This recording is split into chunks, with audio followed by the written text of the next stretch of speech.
प्रधानमंत्री नरेंद्र मोदी शनिवार दिन आसाम गुवाहाटी रे एक समावेश को संबोधित करी कांग्रेस दल को टार्गेट करथिले। से कांग्रेस उपर एक बड़ आरोप लगाई। से कहिथिले जे आसाम एवं उत्तर पूर्वर विकास कांग्रेस सरकार गुड़िकर एजेंडा रे नथिला, बरं आसाम को पूर्व पाकिस्तान रो अंश करिबा पई एक षडयंत्र करा जायतिला। से कहिथिले कांग्रेस सरकार रे थिबा लोक माने कहउथिले जे आसाम और उत्तर पूर्व को किए जाए। से माने भाबुथिले जे आसाम एवं उत्तर पूर्व को आधुनिक विमान बंदर, उन्नत रेलपथ और राजपथ आवश्यकता नहीं। ए चिंताधारा जोगु कांग्रेस दशंधि धरी ए समग्र अंचल को अवहेला करिथिला। दशंधि धरी कांग्रेस करिथिबा भूल गुडी को मोदी सुधारी चलिछंती।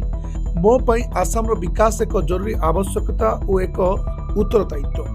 तेबे बांग्लादेश रे एबे हिंसा चलिथिबा बेले प्रधानमंत्री को ए बयान बेस गुरुत्व बहन करुछि, कारण बांग्लादेश रो नेता माने बारंबार भारतर उत्तर पूर्वांचल राज्य गुडी को भारतरू अलगा करने को धमक देउछंती। एपरिक सेमाने भारतर सिलीगुड़ी कॉरिडोर बा चिकेन नेक को काटिदेबा को धमक देउछंती। जने विद्रोही नेता धमक देइछंती जे भारतर विच्छिन्नतावादी नेता माननकु बांग्लादेश रे आश्रय दियाजिबो। ए परिस्थिति रे भारत सरकार उत्तर पूर्व रे भित्तिभूमिर विकास करबा सह सेना उपस्थिति बढ़ी चलिछि। Bureau report, Dinalipi live.